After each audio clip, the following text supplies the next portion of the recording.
Welcome into the High Noon Stream. We do this every Monday through Friday here on the Radio Misfits podcast platform. I'm Pugs Moran. This is a show about the day. Today, whatever today is, we're going to give you the headlines. We're going to give you the hot topics. We're going to give you the trends, current events, pop culture, anything that people are talking about, anything that's going around in the world that is of any significance to this particular day we're going to talk about.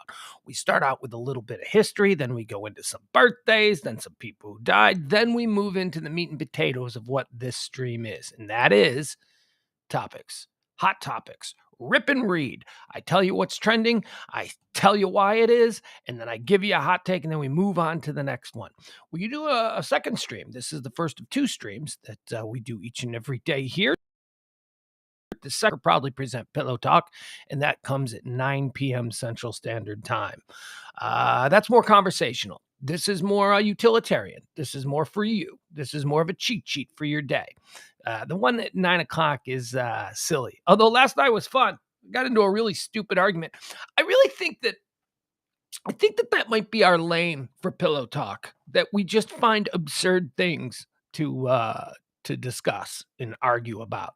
Like last night, James tried to convince me that cockfighting should be legal, which I hadn't really had a take on it until he convinced me that he thought it should be legal. Only then did I realize that, it probably shouldn't. So now I have a take. It backfired, but maybe we'll do that in the future. We'll find these absurd sort of discussions to get into because they're fun. And, that's what it's about. It's about having fun. Hi, Jeff. Oh, stop it. You people with your, a couple of minutes late. I was a couple of minutes late. I'm sorry. Do you want to know can you handle the truth? Can you handle the truth while we're 5 minutes late? I don't think you can. I don't think you want to know about my intestinal gastro issues that caused me to spend a little extra time in the bathroom than I normally might. Typically, I don't have that kind of a delay in the moments leading up to the show. But today, I think I may have had one too many cups of coffee. Oh, why did I have one too many cups of coffee? Because I woke up today feeling rested and feeling like, let's take on the day. Let's go crazy. Now, why did I feel rested? Well, hey, is Ed here? Ed is here. Hi, Jeff. Ed is here. Okay, good. I'm glad that Ed's here. I have an apology to make to the Podfather. Ed, a few months ago, I'm trying to see if I have it handy. I don't. A few months back, I suffer from what we'll call restless sleep. I have I can't turn my mind off at night. It just cranks. Right? As soon as I get into the dark, as soon as the lights go out, as soon as my head hits the pillow, it starts going and I cannot tune it out. So for, I would say, the better part of the last 3 decades, I have been taking some form of Somanex, Tylenol PM, something like that. Now, Ed, he comes and stays here in his beautiful West Wing apartment here at the One Percenter compound. And Ed says, hey, you should try this. And it's this like melatonin stuff, right? And I'm like, oh, come on, man. I am a dumpster of toxicity. You think melatonin is going to help me fall asleep? So he swears by this stuff. He's like, this stuff is great. This stuff is great. So I take it and I don't know. I wasn't in the right headspace to accept it, So I took it, I tried it, and I was like, I gave it like 20 minutes. I'm like, this ain't working. So I just went straight back to my Tylenol PM.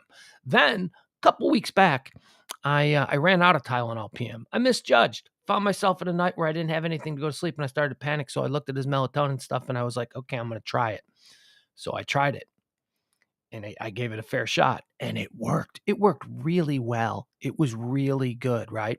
So then I finished the bottle of that he gave me, and I go to the store, and I'm like, I'm just going to move straight on the melatonin because, honestly, I can't be pumping in this acetaminophen and diphenhydramine into my system for much longer, or else, my kidneys or organs or something's going to happen. I'll grow a tail. Something bad is going to happen. So I made a commitment to switch over to the melatonin.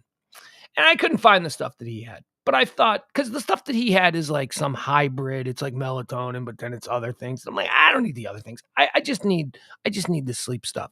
So I bought melatonin. Now let me tell you, this is not a commercial, by the way. I know this sounds like the greatest pitch for a product you've ever heard, but this is a truly sincere endorsement. If you people have trouble sleeping, I found these things at Kroger. Now, these are the Kroger brand, but you can basically get them. Their brand name is VitaFusion Extra Strength Melatonin Gummies. Now, this is the Kroger brand. It's like $3 less, so you get it. But it is the same thing. It's the exact same thing. Even when you look at who makes it, VitaFusion makes it. They just slapped the Kroger label on it. All right, this is what it looks like. This stuff right here. This stuff, and they're gummy bears. And let me tell you something about these gummy bears. They taste good, which is dangerous because you're only supposed to take 2, right? Okay, but by the way, the labeling on the packaging is misleading because it says they are 5 milligram gummies, right? It says 5 milligrams. So you think that means each gummy is 5 milligrams. No, it's serving size. They expect you to take 2. They're 2.5 each. Last night I panicked a little. I thought I'd taken 40 milligrams of or 30. I thought I'd taken 30 milligrams of gummies by accident, and it turned out I was just taking 15, which is fine, which is workable. Now, why do these work so well? I don't know, man. I don't know. They work faster than the diphenhydramine in the Tylenol PM or the Sominex. They work. They give me. Sometimes with the Tylenol PMs, you wake up in the morning and you're feeling a little bit groggy, right? Not with these. These are good. These put me to sleep. It's good, sound, restful night's sleep. But folks, I am telling you, that is not the reason why I will take these for the rest of my life. I will take these melatonin gummies to fall asleep now for the rest of my life because of the acid trip dreams that they give you. Oh my God, you guys. I have had, just particularly in the last 3 nights, I have had, and we don't talk about dreams here, so I'm not going to give you any details, but I have had 3 nights of the most awesome dreams. And I thought to myself, last night before I took them, I was like, are these dreams? Am I just in a weird headspace, or are these being caused by the gummies? So I went and I started reading reviews of this particular brand of gummies, and there's thousands of them. They've been around for a while, so there's thousands of reviews.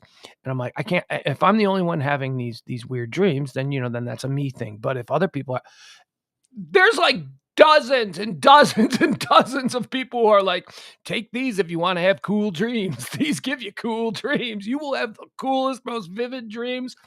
Oh my God. Now, some people, and I think that's just because they're bad people, some people say that they have nightmares, that it gives them nightmares. Other people say that they have really cool psychedelic dreams. Other people say that they have really vivid dreams that they can actually remember when they wake up. I'm in the psychedelic vivid dream thing. I'm in the, when I wake up and I go, holy crap, that was awesome. There is one downside. There is one downside to it. And I had a dream 2 nights ago, and this is what actually spurred me on to do the reviews and look into what these melatonin reviews are for these in dreams. I had a dream 2 nights ago that I couldn't sleep. Think about that. Think about what a kick in the ass that is. So I'm sleeping, but I'm dreaming that I can't sleep. So in my dream, I'm laying in bed, tossing and turning and not able. Oh, it was such a mind bang. I had no idea what was going on. And then I had to go to the bathroom, and I got up and I went to the bathroom and I go, wait a second, I was sleeping. That was a dream. I wasn't not sleeping. I was sleeping and dreaming that I wasn't. So that was not particularly great. But then I had a whole bunch of, I'll give you an example of one of the dreams I had. This is so weird. And this is in no way tethered to reality in any way, shape, or form. I had a dream that a girl that I dated years and years ago was retarded. Was like, and she not at all. She's a beautiful girl and totally normal girl. But in this dream, She was, so weird. It was weird. And it was like, oh, but you're only, I remember in the dream, I was like, but you're not really, you're only kinda. And she's like, no, I am. And I'm like, oh, but it's just weird. I don't know. It was weird. Cool dreams. Anyway, if you have trouble sleeping and you're like me and you're addicted to those diphenhydramine pills, which come in Tylenol PM and all that stuff, might I suggest the brand name of this is Vitafusion Adult Gummies. These are the blackberry flavor. This is the Kroger brand. You can get the full. You want to pay full price? Yeah, you go ahead. You get the Vitafusion. But I bought the store brand, and they are incredible. They are so good that it's like I can't wait to go to bed now. I'm like, ooh, I get to have a nice little gummy because they're good. I mean, they're not gummy bear good. They're not, they're all right. They're okay. They taste fine. They taste fine. They're not like a good Haribo pineapple gummy, but they're okay. They're fine. They're good. They're good. And the dreams. Oh, okay. So there you have it. That's my little public service message that I started out the show for. If you have difficulty sleeping.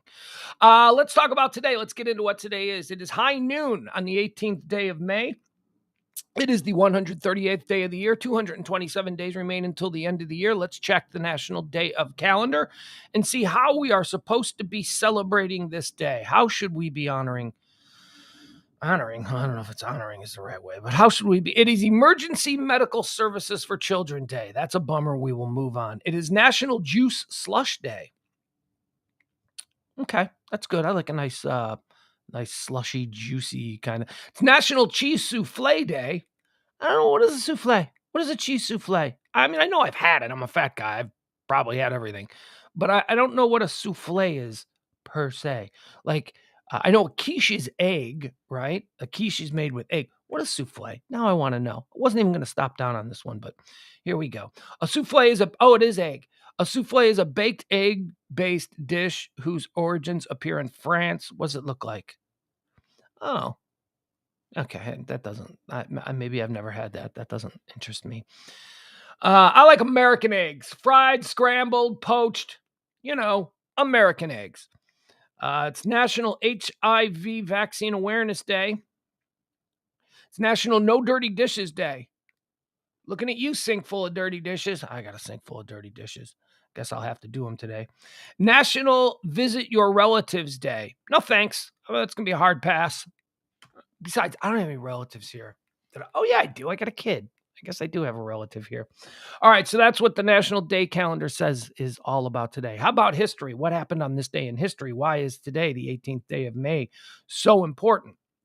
On this day in 1804, Napoleon Bonaparte is proclaimed Emperor of the French by the French Senate.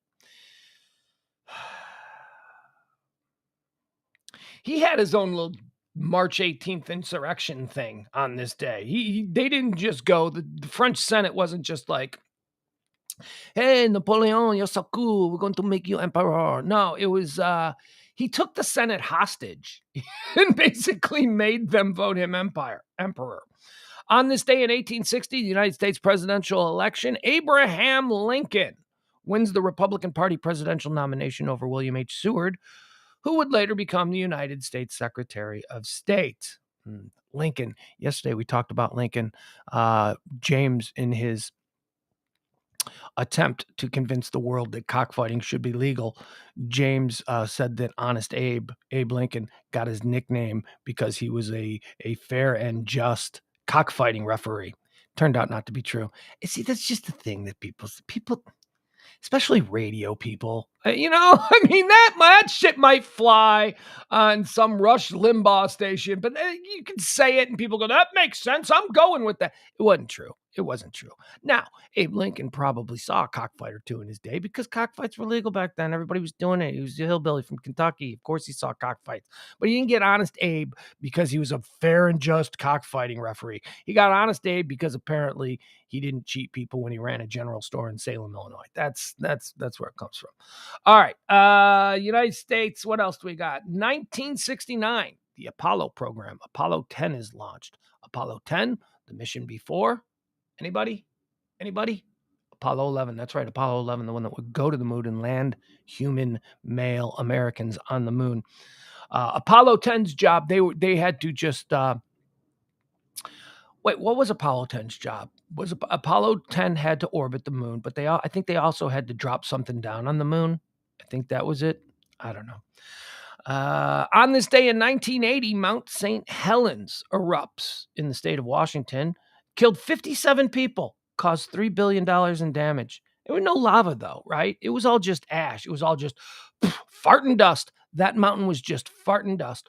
It wasn't like, molten streams of hot lava pouring through Seattle. It was just kind of dust. Everything was covered in dust.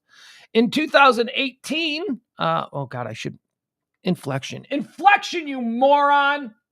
Yeah, you're right. That sounded like I was about to say something nice. In 2018, a school shooting at Santa Fe High School in Texas kills 10 people. Okay. That's this day in history. How about birthdays? Let's go through some birthdays. Not a lot of birthdays today. Not a whole lot of birthdays. Born on this day in 1897, Frank Capra. Frank Capra, Italian-American director, producer, and screenwriter. Frank Capra made a lot of really awesome movies, but probably most notably for It's a Wonderful Life. That's right. Frank Capra made It's a Wonderful Life. It's a Wonderful Life was a box office bomb. Nobody wanted to see that garbage when it came out. What? This is stupid. Stupid Jimmy Stewart and Donna Reed. This movie's dumb. That's what people thought when Frank Capra released It's a Wonderful Life. And then something happened. TV became a thing. And I don't know, TV networks needed some bullshit to show on Christmas Eve, so they all started showing It's a Wonderful Life. So for generations, every Christmas Eve on television, It's a Wonderful Life would come on, and it became an American classic. That's right, you stupid box office people of the 1940s. You didn't know what was good. It was good. It's great. That movie is great. And nobody went and saw it. Born on this day in 1920, Pope JP2, John Paul II. He died in 2005. Born on this day in 1946, Mr. October, Reggie Jackson, American baseball player, sportscaster. Is he? What's he do? Was he do like California Angels games? What does Reggie Jackson do? I don't think of him as a sportscaster. I guess I've seen him be a sportscaster, but that feels like that's like back in the 80s or 90s or something. I don't know. Reggie Jackson was good. The straw that stirs the drink. That's what he used to call himself in New York, Mr. October. Born on this day in 1952, George Strait. American singer, guitarist, producer. I don't know anything about George Strait. Here's what I know about George Strait. I used to work with a lady who had pictures of him all over her little cubicle. She was the George Strait lady. We called her, that's the George Strait lady. Who's George Strait? I don't know. He's a country singer. I guess he's good. Apparently he's extremely handsome to this woman. Born on this day in 1969, American singer, songwriter, producer, and actress, Martika. You remember Martika? I barely do. She had like one song, right? I don't even know what song. What song did Martika have? Did Martika have a hit song? I mean, she did, right? I mean, I know her name, Martika. Born on this day in 1969. Toy Soldiers. Oh, yeah. That was it. I wonder what Martika looks like now. Because Martika was kind of cute, right? Wasn't she one of the early, let's get the really short Demi Moore ghost haircut? Wasn't that like kind of her on brand thing? Let's see here. Let me see what Martika looks like. Oh, great. Oh, we're going to have this issue now. Computer is just going to take as long as it wants. All right, let's see here. By the way, Martika. All right, let's see what she looks like. Because I want to say, like, did I have a crush on Martika? I think I might have. Okay. I don't think so. I mean, but she's like my... Okay, all right, I'm looking at her back in the 90s. She's hot. Yeah, I had a crush on her. And now she's, now she's my age. So, what are you going to do? People, we change. We change as we get older. All right, happy birthday, Martika. She's born on this day in 1969. Toy Soldiers. Don't know how that song goes, but I know it was a song because it's like, oh yeah, Toy Soldiers, that was a song. Anybody? No, look at Ed. Ed knows Martika. Ed is going to be, from this point forward, our Martika source for all Martika information. Happy birthday, Martika. Also born on this day in 1970, Tina Fey. Tina Fey, American actress, producer, and screenwriter, Saturday Night Live head writer. First, no, was she first, or was Annie Beats the first head writer? I don't know, whatever. The rare female head writer at Saturday Night Live. Created 30 Rock. I love Tina Fey. I knew Tina. Well, I didn't know her, but I met Tina Fey when Tina Fey was a bartender, not a bartender, a waitress. Yeah, there you go. We were recruiting. Me and my old producer friend Doc. We had to go to the Second City, which is a comedy institution, really globally renowned, but it's where a lot of young people who want to be comedic actors, writers, performers, and all that. Not stand-up comedians. It's not a stand-up club. It's sketch comedy and stuff like that. So we got sent down to hang out at the bar across the street from the Second City. This back in like the mid 90s. And our job was sent by our host to just go find talent, go find people who work at the Second City who aren't famous, who are struggling or whatever, and let's get them on the air. Let's make them callers. Let's make them goofy callers. And we told the bartender who we were, what show we were from, what we were doing, and the bartender sort of spread the word. And a couple of waitresses came up and talked to me and Doc. And they were like, yeah, we did. Tina Fey was one of them. Now, I didn't know it was Tina Fey until like 15 years later. And then I'm like, that's that waitress girl. Look at her. She made it. Passed on Tina Fey. But then she didn't have that thing that I was looking for. Whatever. Born on this day in 1983, Vince Young. Bust? I don't know. I don't give a crap what anybody says about Vince Young and the way he played in the NFL. Vince Young is responsible for one of the most exciting, I can't say because I have seen a bunch of college football, but certainly a great college football game. Man, that national championship game against USC where he ran in oh God. Oh, did he just picked up the Longhorns and Vince Young. Yeah, I love Vince Young. Vince Young will always have that moment in my head. Vince Young, hero. A couple of people who died. These are the people who died. These are the people who died. 1990. Bit of a forgotten hottie. Died on this day in 1990. English actress Jill Ireland. She was, of course, did a lot of Charles Bronson movies. She was married to Charles Bronson. Very attractive woman. Jill Ireland died sadly on this day at a very young age. Not very young, but she was born, 36, so 40, so she was 50. She was 54 years old. That's young. She died at 54. I believe it was cancer. Also died young. I think she was probably only about 60. Let's see. Okay, let's do the math. 60, 65, 62 years old. Another hottie, but not forgotten. I'll never forget Elizabeth Montgomery. Samantha from Bewitched. Oh, God, she was so cute. She died on this day in 1995. Also, I think of cancer. I tell people, you got the things. You always ask people, you're a Ginger Marianne. Are you a Monica? Are you or a Rachel? Or maybe Phoebe. Throw Phoebe in there, but nobody wanted Phoebe, right? Phoebe, it was always between Rachel and Monica. Or are you a Samantha or Jeannie? I Dream of Jeannie versus Bewitched. I was always Samantha. There was something. She had something. I think it's because Samantha was more passable. Jeannie seemed more like a live wire. Jeannie seemed more like she'd be trouble. And quite frankly, wishes are great, but I'd rather just have a witch who could cast spells and make the witch seemed more functional. Being married, having a hot girlfriend who is a witch or a genie. I always think the witch is better. I think the witch, although the genie would be nice too. But, there were moving parts that came with Jeannie. She lived in a bottle, She dressed. Look, what she's wearing would be nice, prancing around the house. That's fine, but I don't know. Although I guess Jeannie cleaned up well, right? Jeannie put on street clothes and went out. And, I guess it just comes down to physical attraction. And I thought that Elizabeth Montgomery as Samantha was more attractive than Jeannie. But that's me. That's just me. What else? Who else? Oh, there's another one. We bring the mood down a little bit on this one. On this day in 2017, Chris Cornell died. Chris Cornell, lead singer of Soundgarden, handsome man, gorgeous supermodel wife, kids, young kids, 13-year-old kids, rock star. I mean, rock star in multiple bands. Soundgarden. At any time, he could have reformed Soundgarden and sold out arenas, But he had Audio Slave.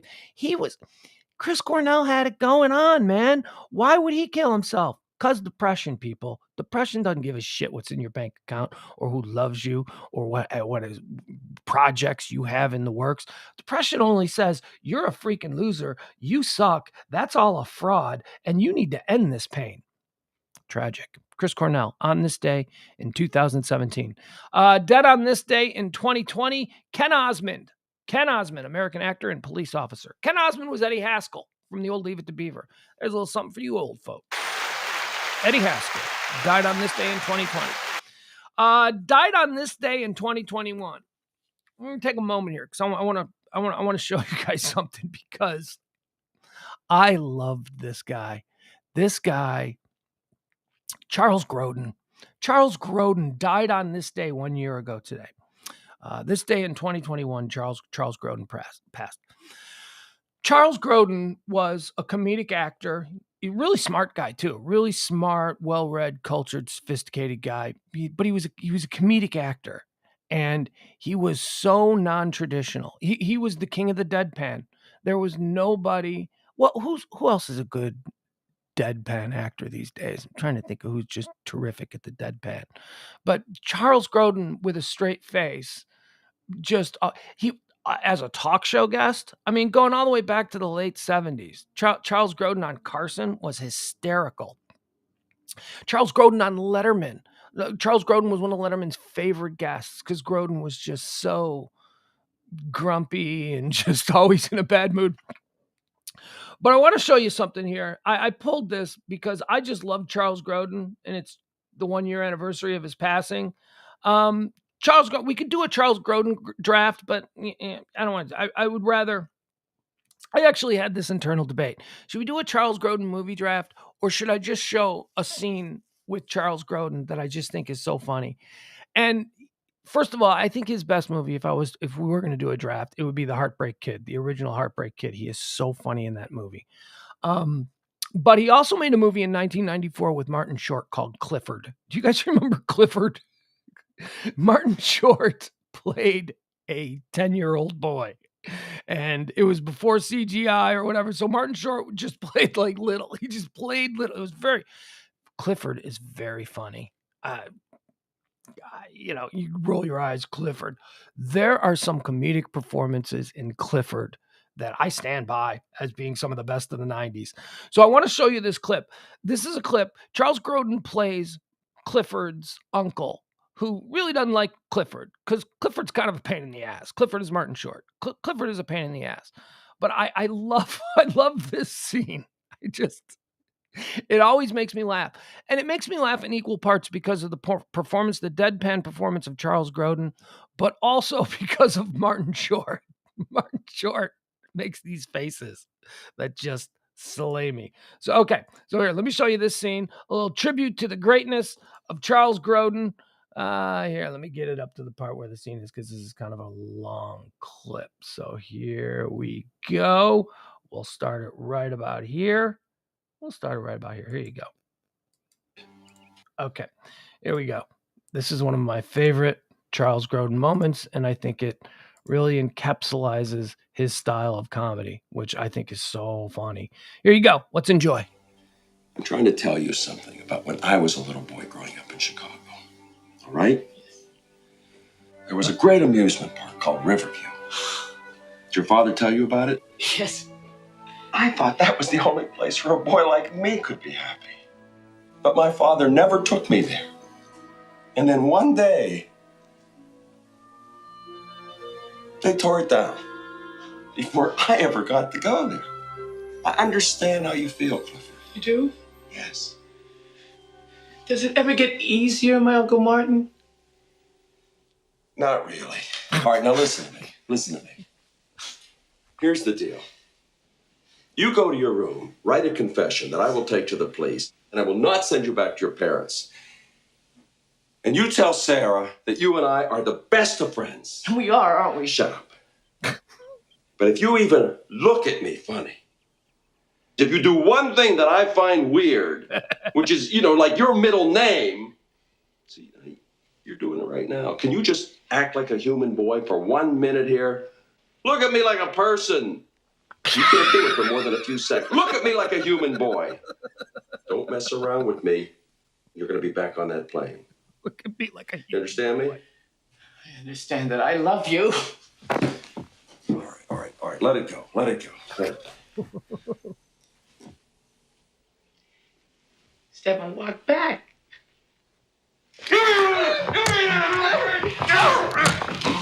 He says, please don't hurt him. He's the only one left in his family. All right, you know something? Take the dinosaur and go to your room with the dinosaur. I don't want the dinosaur. You take the dinosaur. Go ahead. Write your confession. Yes. Pretty soon there won't be anyone left in his family. All right, there you go. Charles Grodin, the great Charles Grodin, king of the deadpan. Never gave the wink to the audience. Never. Just stayed in that just that sounds like a lie. All right, there you go. Let's move into the things that are trending today. What's happening today? Well, this is going to take a little bit of investigation because the top story is the Dow Jones. The Dow Jones earlier today was going into the toilet. Let's see if it still is. Oh, God, yeah. Oh, God, it's worse than it was last week. It's worse than it's been in quite some time. I think we're looking at, if this doesn't rebound, one of the biggest single-day drops. Oh, this ain't good. The Dow Jones is down 950 points. 950 points. Dropping fast. The previous closing price of 32.6. We're now at 31.7. Yeah, this is no bueno. This is not good. So that's not good. Let me read. Let's see how it does moment to moment. 950.34, 956.50, 956.60, 953.11. We're rallying. We're coming back. Here we go. It's getting better. And now it's back to 956. Okay, so that ain't good. That ain't so great. And they're saying that the reason that the stock market is in so much turmoil is because, and I'm not an economist, but they're saying it's because the dollar is so strong. Like the dollar being, we can't have both nice things. We can't have like a really strong dollar on the international market and have a stock. I don't know. And unless this is just an indication that the people who run the stock market are betting against the American dollar on the global markets. I don't know. Seems like they would. Seems like the kind of thing they would do, that they would try to make money off of the destruction of the American dollar. I don't know. But like I say, I'm not an economist, so there you go. But that is the big story that's happening today. That's trending just about everywhere. Dr. Oz is trending. Dr. Oz ran for the Republican Senate, Republican primary for the Senate seat there in Pennsylvania. Photo finish. That's what they're saying. They don't know. Photo finish. McCormick is this guy that he's running against. Photo finish. It is currently Oz 31-3, McCormick 31-1. Photo finish. They don't know. The McCormick people are saying, yeah, but we're the ones with the outstanding votes in county. So I don't know. We'll see. We need to stop just voting for people because they were on TV or because they served in the military. That's it. There needs to be more criteria than just the fact that they were on TV or that they were once in the military, because we need more than that. We need to know a little bit more. So there you go. That's happening. That's why Dr. Oz is trending. Madison Cawthorn is trending. Of course, the incredibly polarizing no longer congressman from North Carolina. He of the endless string of scandals caused by his own stupidity, just really dumb scandals, just really stupid, embarrassing things. He lost his re-election bid for the North Carolina primary last night. So that's a thing that happened. Madison Cawthorn, kick rocks, kid. He's gone. Mark Cuban is trending. Mark Cuban was trending. This was number one on Google earlier today, and it wasn't on Twitter.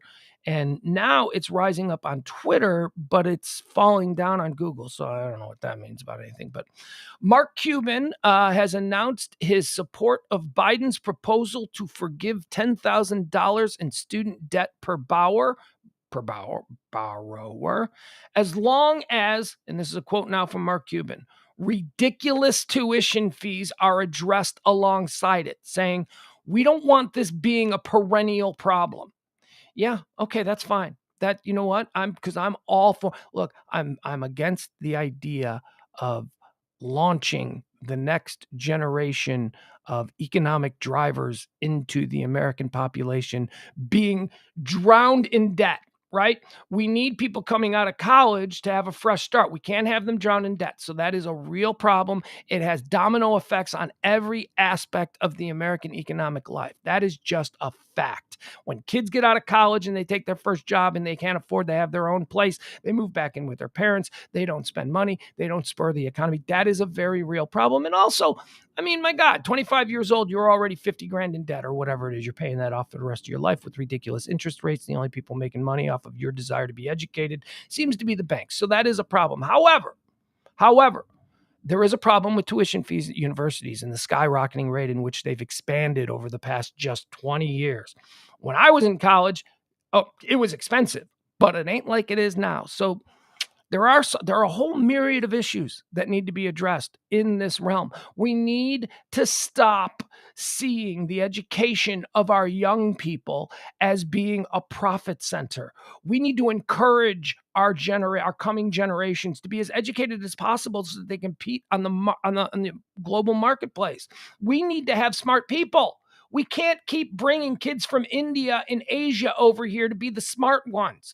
Okay, that's a real problem. We used to be one of the most educated nations on the earth.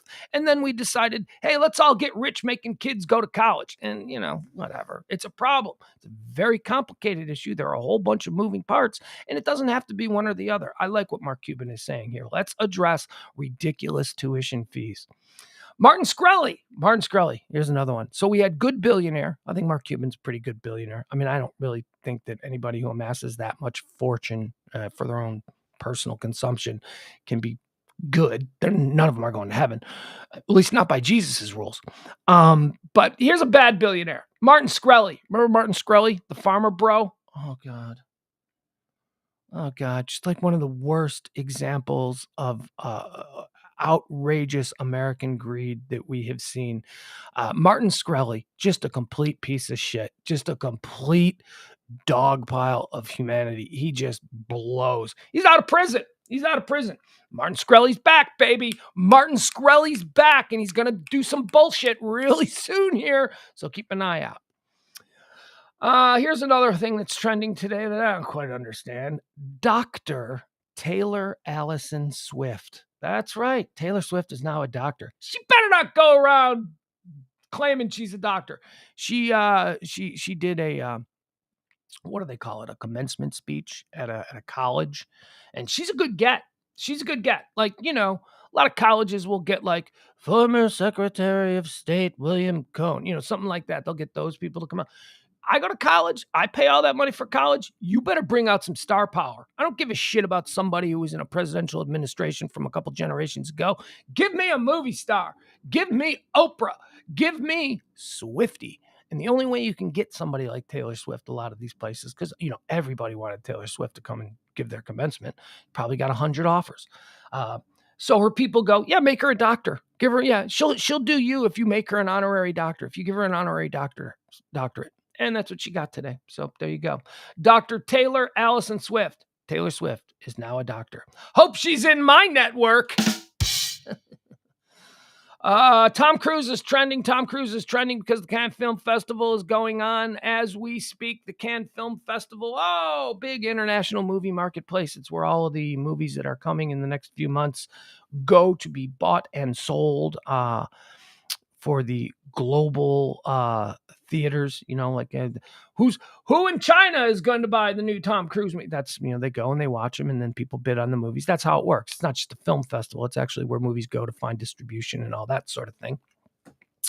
The big deal about Tom Cruise going back to Cannes is just because of that. He's going back. He hasn't been there in 30 years.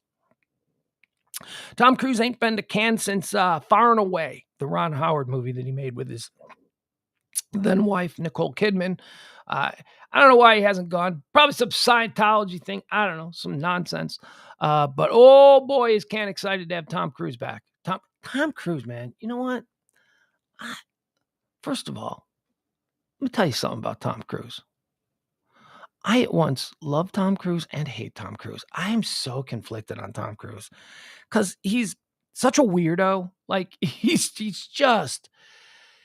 an animal. Like he is just an animal about his career, which is, I guess, sort of admirable. But, he is, crapped on a lot of people over the years. He's not beloved by the people in the industry, although he is beloved by film producers, because Tom Cruise is undeniably one of the biggest movie stars of all time. There was a piece that I was reading today about Tom Cruise's return to Cannes, about how Tom Cruise is really the last and only remaining major movie star from the 1980s and 90s. I mean, back in the days when, you had Tom Cruise, Kevin Costner, Bruce Willis, Mel Gibson, these guys were the movie industry, at least from the male acting side of things.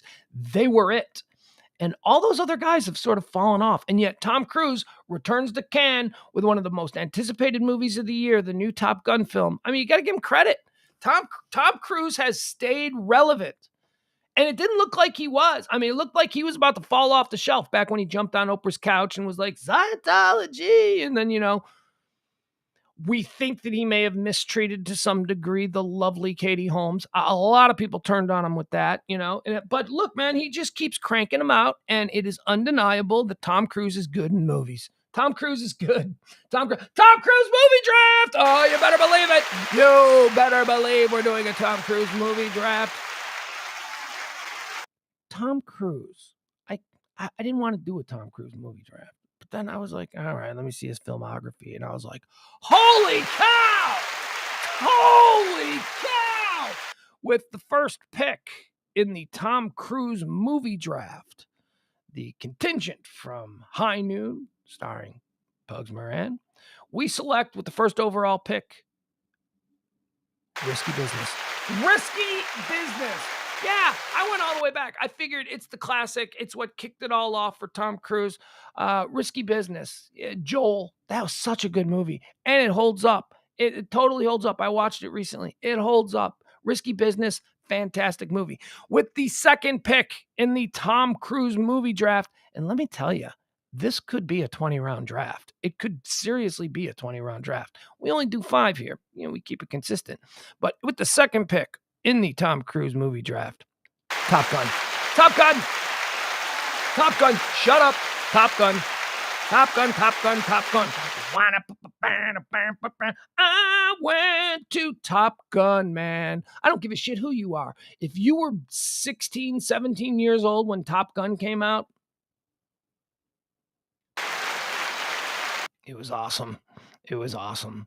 And we didn't even notice. It took 20 years for us to notice all of the homoerotic undertones, But so what? So what? Nothing wrong with being homoerotic. Nothing wrong with that. Top Gun, number 2 in the Tom Cruise movie draft. Number 3 in the Tom Cruise movie draft is a good one. It's one of my favorite movies of all time. Magnolia. Magnolia! Tom Cruise in Magnolia was like the first time where I remember seeing Tom Cruise in a movie and going, oh, this guy can win awards. Oh, this guy is not just Tom Cruise movie star kid. Tom Cruise is an actual actor. Tom Cruise can really act. Magnolia God, I love Magnolia. Paul Thomas Anderson. Like, y'all know I'm in the tank for Paul Thomas Anderson. But Magnolia is so good, and Tom Cruise is so good in it. All right, number 4 in the Tom Cruise movie draft. That's right. I went to the scouts on this one. The scouts found this kid, this movie at the Combine, and they said, look, we think he's undervalued. We should take him here because somebody else is also going to know it's undervalued, and they're going to take this movie in the Tom Cruise movie draft. So with the number 4 overall pick in the Tom Cruise movie draft, American Made. American Made. That's right. Just for a couple of years ago. What the hell's going on here? Just for a couple of years ago, American Made. True story of the Tom Cruise plays a... remember Cocaine Cowboys, that documentary? It was set in Miami. Tom Cruise plays Gary Bauer? I can't remember his name. Anyway, he was the pilot. He was the cocaine guy who dealt with the cartels in Colombia and would fly the cocaine back into Miami and all that. Great movie. Oh, American Made. If you haven't seen it, it's such a good movie. And Tom Cruise is so good in it. American Made, number 4. Number 5 in the Tom Cruise movie draft, and this will conclude the official 5-round draft. Number 5 in the Tom Cruise movie draft, Collateral. That's right, Collateral with Jamie Foxx. Jamie Foxx is a cab driver. Tom Cruise is a hitman assassin. Tom Cruise makes Jamie Foxx drive him around killing people. Collateral is a sleepy monster of a movie. That movie is so great. If you've never seen Jamie Foxx and Tom Cruise together in Collateral, riding around in a cab, oh my God. All right, so of course it's Tom Cruise. So we've got some free agent pickups here. The draft, Tom Cruise, Risky Business 1, Top Gun 2, Magnolia 3, American Made 4, Collateral 5. But it's undeniable. We're going to invite a whole bunch of Tom Cruise movies to camp. We're going to give a whole bunch of Tom Cruise movies a chance to show what they can do. We're going to invite to camp Edge of Tomorrow. That's right, Edge of Tomorrow. Another one from just a couple of years ago that is a really good movie. Edge of Tomorrow. We're going to invite Valkyrie. Valkyrie, about the attempt to kill Hitler. Valkyrie. Little known Tom Cruise movie, but very good. We're going to invite Tropic Thunder. Tropic Thunder is going to be invited to camp. Although, he was so good as Len Grossman. I think that was his name. He was so good in Tropic Thunder, and Tropic Thunder is such a good movie. I just couldn't take it in the Tom Cruise draft because it wasn't a Tom Cruise movie. It was Tom Cruise played a fairly small role, and he had about, maybe 10 minutes of screen time. But whoa, were those 10 minutes of screen time incredible. Tom Cruise was so good in Tropic Thunder. For that reason, it gets invited to camp. War of the Worlds gets invited to camp. Interview with a Vampire. How do you not invite Interview with a Vampire? Interview with a Vampire could have been one of the top 5 picks, but it got injured at the Combine, so it's coming back from an injury and surgery, so we're just going to invite it to camp. But Interview with a Vampire, oh my God. Cocktail. We are definitely inviting Cocktail to camp. We are definitely inviting, arguably until Magnolia, the only other movie where Tom Cruise made where I went, oh, he's an actor. This also could have been in the top 5. This should have been in the top 5. I don't know. Something had to go. And I wanted to put something recent, so I put American Made. But I could have drafted in the 4th or 5th round Color of Money. Color of Money. Scorsese, Paul Newman, Tom Cruise, Fast Eddie Felson. Oh my God. Color of Money. That was the sequel to The Hustler, which was the great 1960s Paul Newman movie. Also inviting to camp. We've got 2 more inviting to camp, 2 personal favorites of mine.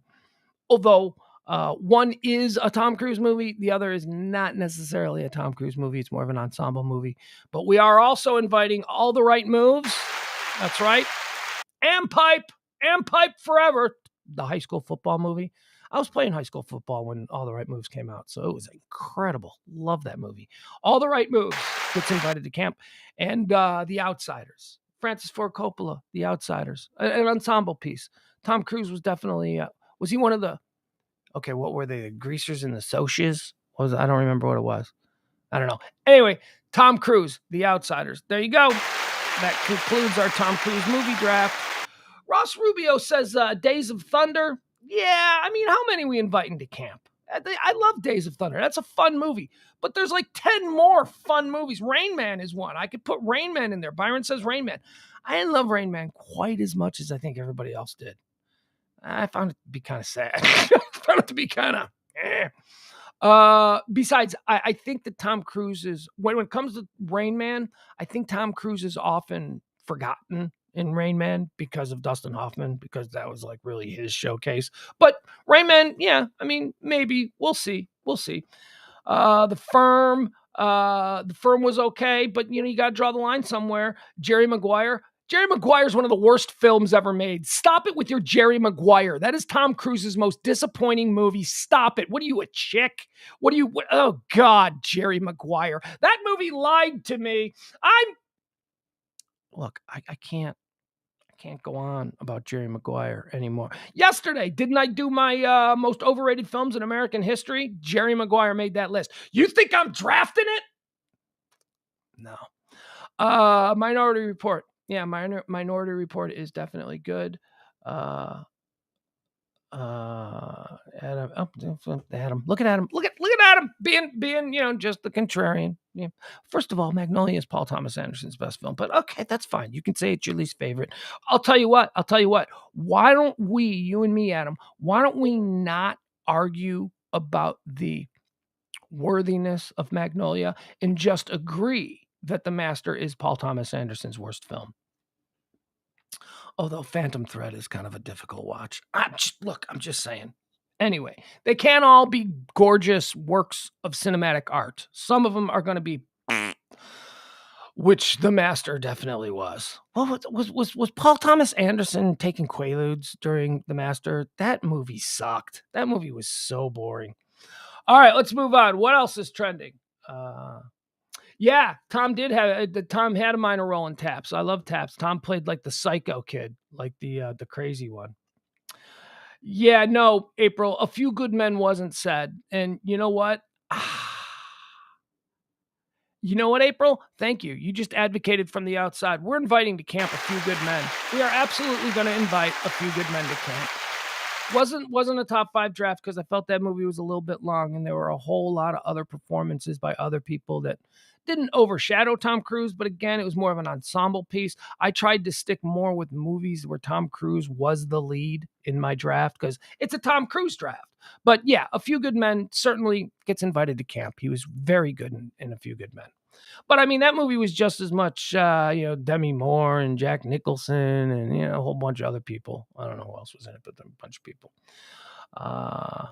Adam says, still haven't seen Phantom Thread and Licorice Pizza. Licorice Pizza is very good. Phantom Thread. I mean, look, if you're a Paul Thomas Anderson fan, see Phantom Thread. But I didn't love it. I didn't love it. We'll just put it that way. In fact, it was one of those movies where you pause it in the middle of the movie and you go, how much is left? That's not a good sign. That's not a good sign. My kid, I always know when he's faking, pretending to like a movie that I'm making him watch, because at some point he'll grab the remote and he'll hit pause and he'll look to see how much is left. And he doesn't realize that just tells me that you're not enjoying this movie. Because if you were enjoying the movie, you would want there to be more. You wouldn't be doing that. You would you get it. All right, what else is trending today? Today, trending, Ringling Brothers is trending. Let's see. Byron Granger says, I was pumped for Magnolia when it came out. We went to see it at the Angelica. I fell asleep and was woke by the first frog hitting the windshield. I screamed. Yeah, it rains frogs. Well, you were tired. You were tired, or you lacked the ability to really be drawn in by a beautiful piece of art. You choose, Byron. You choose. You're either not sophisticated enough to truly be moved by Paul Thomas Anderson's majesty, or you were tired. I'd go with tired. Just, it's a better look. Ringling Brothers is trending. We're moving on from Tom Cruise because, he's so weird. He really doesn't deserve this much time, but undeniable. The guy's made some good movies. Ringling Brothers is trending. Or is it just Ringling? Because Ringling is trending and it's being called Ringling Circus. It's back. Ringling Brothers. First of all, I'm old school. For me, it's Ringling Brothers Barnum and Bailey Circus, okay? That's what I knew it as a kid. But then apparently there was some legal fallout between the Ringling Brothers, Barnum and Bailey, and, suddenly it just became Ringling Brothers Circus. But now it's just being called Ringling Circus. Ringling Circus is back, okay? They shuttered it in 2017 because of, I don't know, they were like beating elephants or something, whatever it was.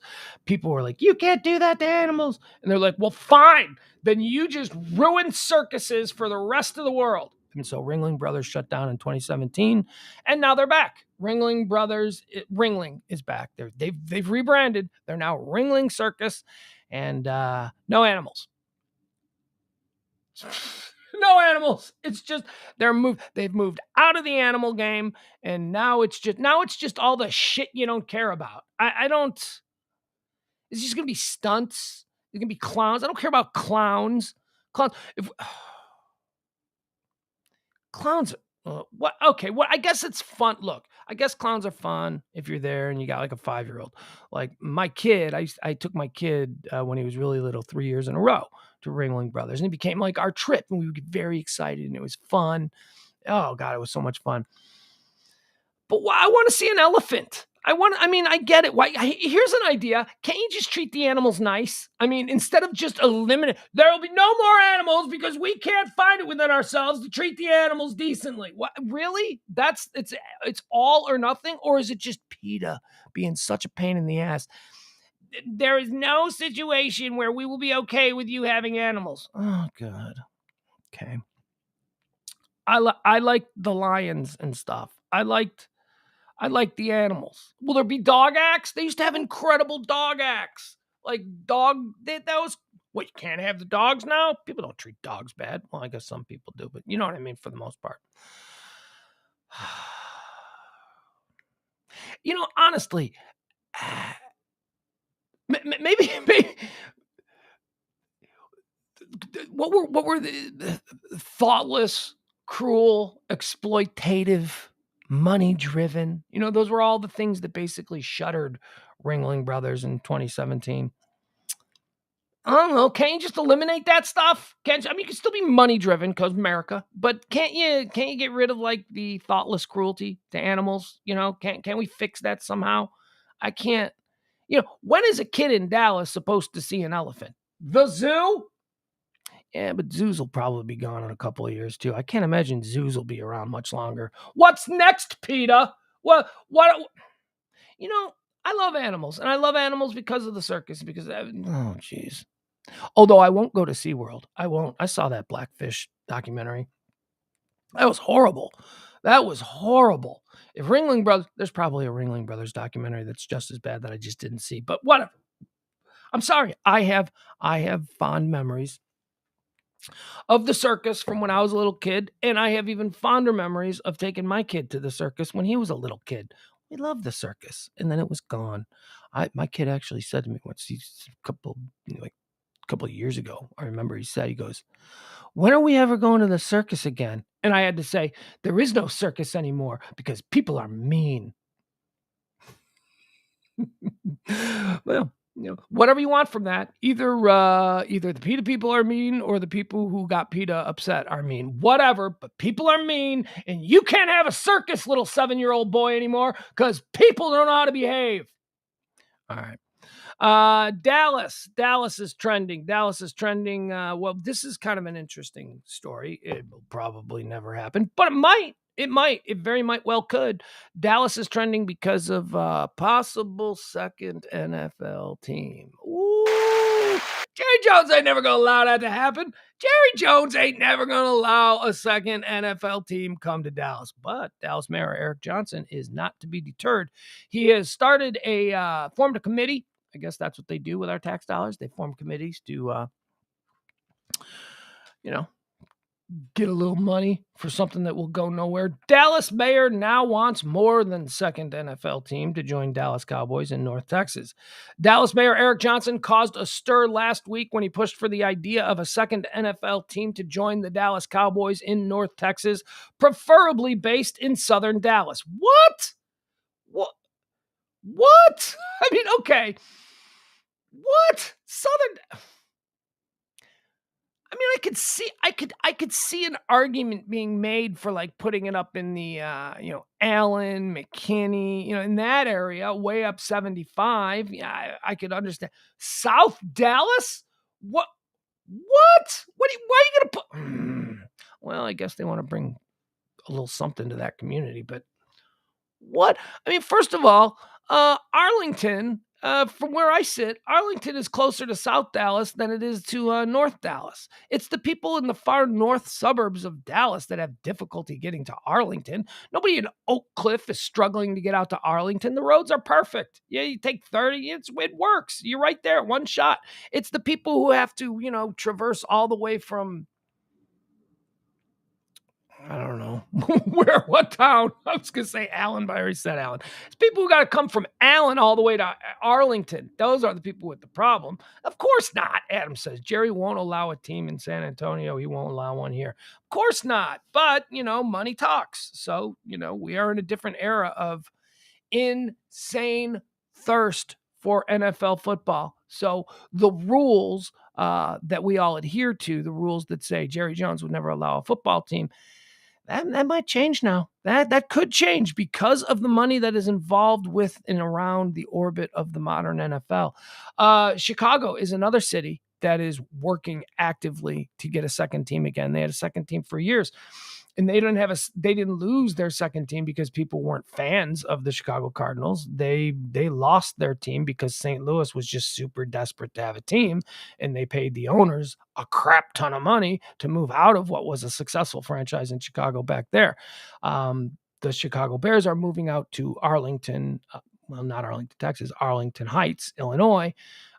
They're building a new stadium out there, and that is going to leave their current stadium, which was just remodeled like 15 years ago. That's going to leave their current stadium on the lake in a very, very good location, completely empty.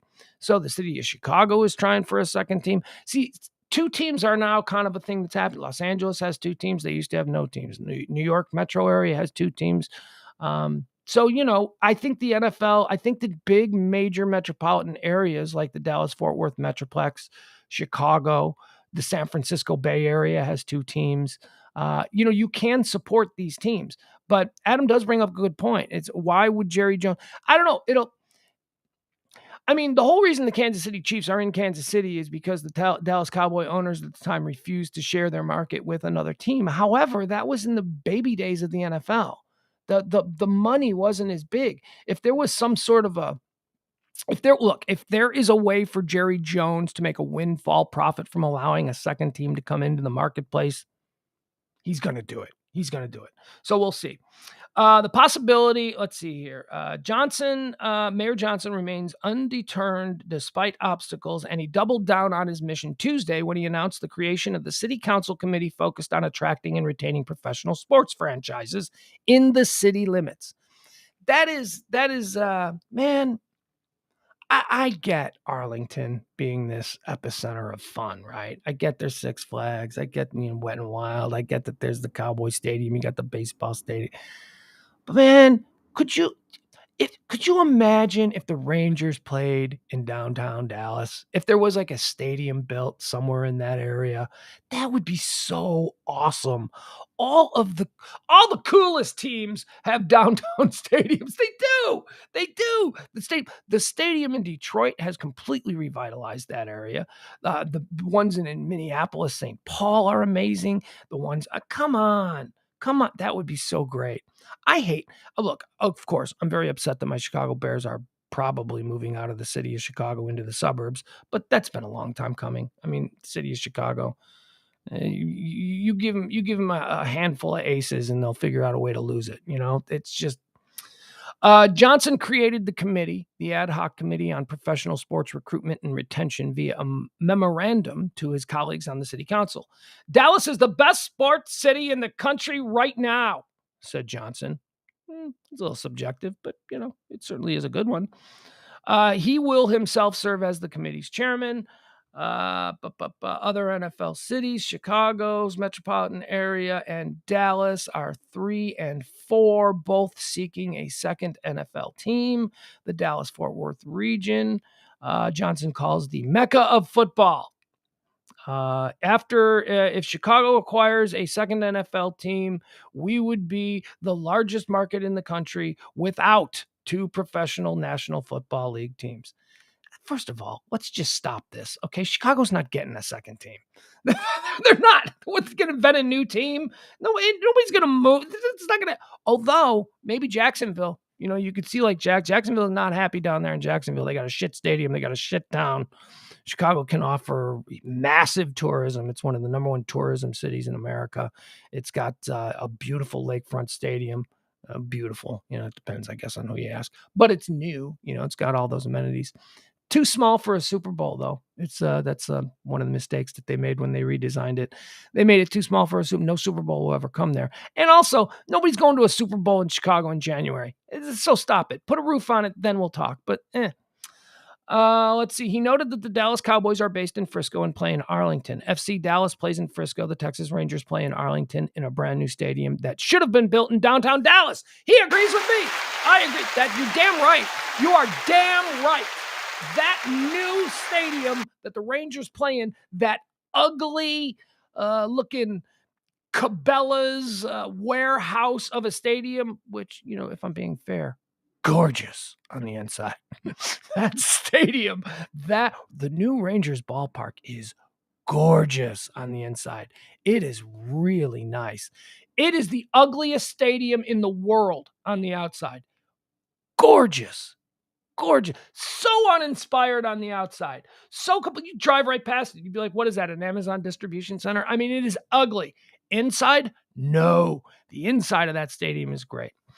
He noted that the Dallas Cowboys, Dallas Wings also play in Arlington. Don't know who that is. The PGA no longer hosts a tournament in Dallas, as the AT&T Byron Nelson is now played in McKinney. The council members on the committee are Tennell Atkins. Okay, we can move on from this story. I don't know what to say. Jeff says, Pugs, will Madison Cawthorn's concession speech beat today's moment of joy? Take no joy in someone's... Tom Beller, Soldier Field is the ugliest stadium outside in America. No, Tom, it's second. You need to drive by the new Texas Rangers Stadium. Sorry. I mean, look, I'm with you. I'm not with you. I think that the Soldier Field, since the refurbishment, since they built the addition to it, I think it's the craziest looking stadium. I think it's like it makes no sense. It's like Soldier Field, as it currently sits, looks like a UFO landed on top of the old Soldier Field. It's weird, but I don't know. I think we could debate whether or not it's ugly. I mean, I'm not gonna say that it's great, because I think that they made some real mistakes with that thing. But I mean, just the location, the surroundings. I mean, it looks, I'll tell you, sight unseen. My little kid saw it for the first time and he went, wow, is that cool? So, there you go. There's a no bias first impression of what Soldier Field. I think it looks weird because I remember the old Coliseum look of the old place, and now it just looks like there's a giant UFO taking a poop on Soldier Field, is how I describe it. All right. But it's not great, Tom. We're not going to argue. You think it looks ridiculous, and I would say that it looks funny. I don't know. I mean, ridiculous has such negative connotations. I think there is a positive spin that you can put on it. You can say it looks kind of weird. It looks kind of interesting. It looks, but is it ugly, dude? I don't know that it's ugly. I don't know it's ugly. I don't think I thought it was ugly the first time I saw it. Like when it was done and all that. I think I went, no, that's odd. That's an odd looking stadium, but I don't think I said ugly. I don't know that ugly is the word. Where the Texas Rangers play is ugly. It literally looks like a Amazon distribution center. There's no sparkle. There's no pizzazz. And it's so ridiculous because, it sits there next to the old stadium. The old Texas Ranger Stadium is still there. And that is one of the most beautiful baseball parks. That place was gorgeous. I can't believe that they moved out of that place and moved into an Amazon distribution center. The old baseball stadium, it was built like the mid 90s, is so beautiful. It's so classic. It's got that old Art Deco, 1920s. We're kind of looking like Yankee Stadium or the old Comiskey Park kind of design. Just gorgeous, just gorgeous. It was a palace. And then they just went, let's build a new one. I mean, the old one is only like, of drinking age, but they're building a new one now already. And also in that same complex, you have Jerry Dome. You have the Death Star, which is one of the most awe-inspiring structures I've ever seen. I mean, it is just like, wow, that place is cool. Where the Cowboys play, that is a real AT&T Stadium is an amazing spectacle of architecture. And then so you have the cool-ass baseball stadium, and then you have the cool-ass football stadium, and then you have an Amazon distribution center. It doesn't seem to fit. If they had put that Amazon distribution center in downtown Dallas, it might be more palatable because it would, not be so starkly contrasted against these other two magnificent stadiums. But,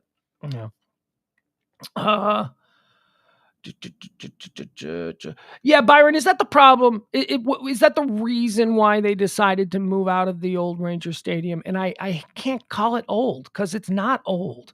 I come from a city where a team plays in Wrigley Field. That's old. I mean, we still call the place where my White Sox play the New Comiskey, and that's older than the Rangers Stadium that they just closed down. So was that the problem with it? Was it that it was like, hey, it's August, it's 120 degrees. We really should have put a dome on this thing. And so that's why they built the new place. The new place is gorgeous, though, on the inside. And what an experience. I mean, they really do. Ranger baseball games at that new stadium. It's modern baseball. It's different. If you grew up going to Fenway, or you grew up going to Wrigley, or you grew up going to Yankee Stadium, it's a completely different baseball going experience, but it's good. It's really good. Just ugly. It's like, It's like a really ugly woman with a super hot personality, like she's got a lot of money and she's funny and she's cool to hang out with. That's the new Ranger. It's who could that be? I'm trying to think of an actress who could be the Ranger Stadium of actresses or of girls that a guy could date. I don't know. All right. Cat study. Here we go, right? More things that are trending. There's a cat study. Japan, Dateline, Japan.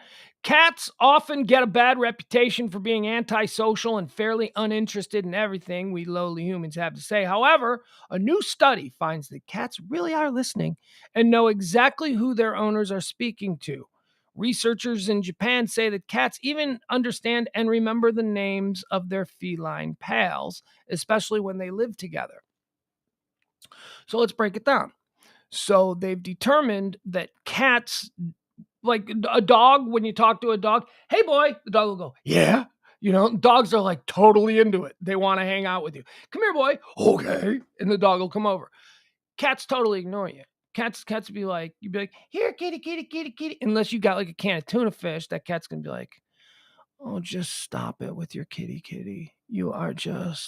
I just can't with you right now.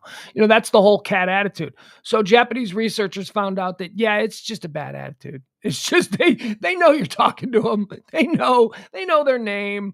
They could do all the things that dogs do. They just choose not to. There you go. Cat study came out of Japan today. Dog hero. That's right. Look at this. Next one trending here is a dog hero. This is the difference between a dog and a cat. And by the way, this story involves both a dog and a cat. Dog hero. A California woman says her dog defended her from certain death against a mountain lion. That's right. A cat. Well, certainly not a domesticated house cat, but you know what I'm saying. It's a cat still.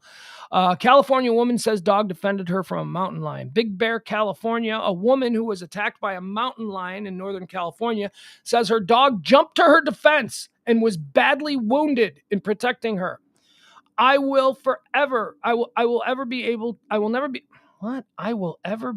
to live up to how amazing and loyal this dog was to me. Aaron Wilson told the Sacramento Bee on Tuesday. Wilson, 24, lives in rural Trinity County, about 4 hours northwest of Sacramento on Monday. She drove to the Trinity River near unincorporated Big Bear to take an afternoon stroll with Ava, her 2.5-year-old Belgian Malinois. All right. So she's got a dog that's a badass. A Belgian Malinois is a badass dog. Belgian Malinois are the dogs that protect the White House. Belgian Malinois are those, they look like German Shepherds, but they're all black. Belgian Malinois are badass animals. Wilson was on a so basically she wasn't with like a lab. Wilson was, and there's nothing wrong with labs. Labs are wonderful dogs. They're just, if I'm being attacked by a mountain lion, I would rather have a Belgian Malinois there having my back than a lab. Now the lab will die. The lab will undoubtedly try and defend you, but the lab will die. The Belgian Malinois might get a couple licks in. Probably still going to die to the cougar. The cougar's probably still going to take the Belgian Malinois when push comes to shove, but at least it'll be there'll be some look. The cougar's going to limp away, is what I'm saying. Wilson was on a path with Ava, the Belgian Malinois, a few yards ahead when a mountain lion lunged and swiped at her, scratching Wilson's left shoulder through her jacket, she said. I yelled, Ava! And she came running, Wilson said, and she hit that cat really hard broadside. The dog weighs about 55 pounds and was outclassed by the cougar, but battled fiercely. They fought for a couple of seconds, and then I heard her start crying, Wilson said. Oh, the cougar had bit the dog's head and wouldn't let go. Even when Wilson attacked the animal with rock sticks and her fists, she tried to choke it and gouge its eyes. The cat tried to kick her off, scratching her with its back paws. Wilson said she then ran back to her pickup truck, grabbed a tire iron, and flagged down a passing car. That driver, Sharon Houston, told the Bee that she grabbed a long length of PVC pipe and pepper spray. Together, the woman began beating the lion, which had dragged the dog off the trail. Oh, man. Houston finally sprayed the animal with pepper spray and it fled. Wilson was treated for non-life-threatening scratches, scrapes, and bruises. Wilson's husband, Connor Kenny, told San Francisco Gate that Ava the dog, had 2 skull fractures, a punctured sinus cavity, and a severe damage to her left eye. The dog had multiple seizures on the way to the vet, but stabilized overnight. We are hopeful that she will pull through this, Kenny wrote. She's a fighter, clearly. The dog was in guarded condition, said a statement from the California Department of Fish and Wildlife. Wildlife officers have collected samples from the wounds for DNA analysis, and authorities will try to trap the cougar. What? Cougar doing what a cougar does. Yeah, let's blame the cougar for being a cougar. You live in an area where there are cougars. Stay away from where there might be cougars. If I lived in Big Bear, look, I love nature, but when I, would be out on my nature hikes going through the forest preserves of Cook County, what my biggest fear was? Some gangbanger letting a pit bull loose in the woods. That was it. And that would be scary, but that's, not, if there were bears in the woods where I would do my little nature walks, I wouldn't be doing nature walks. If there were cougars in the woods where I'm doing wolves wouldn't. I mean, what are you doing? Oh, I'm just a nature person. I love to hike. There's cougars out there. There's bears out there. It's called Big Bear. They're even describing a formidable type of bear. It's called Big Bear. You're walking around a place called Big Bear. Why are you doing this? And you don't have pepper spray. You don't. I'd have a gun. I'd have to have a gun. I wouldn't be there in the first place. I don't get it. I told you about my friend who lives up in central Wisconsin, who he told me he came home from work and he had to sit in his driveway for like 10 minutes because there was a bear in his driveway. Move! Why, are you kidding me? Move back to a city. Why the hell do you want to live in a place where I don't get it. But hey, big ups to the dog, Ava. Look, that's what a dog does. That's what a dog does. And by the previous story, cats can't even bother to acknowledge their names. Cats know their names. Cats know what's going on. They just can't even be bothered. Do you think your house cat? Well, probably not. That's a bad. But a dog will come running. A dog will. As a matter of fact, my dog CeeLo, who loves my kid, but loves me more. Let's be honest. CeeLo loves me more. we have to be very, very, we're in a place now with my 13-year-old son. We're in a place now where we play fight a lot. Like, and it's not even really play fighting. He's just a big bull moose of a kid, and he knocks me down and stuff. Oh God, he can throw me around. He's going to be so much stronger than me anytime now. It is not fun, but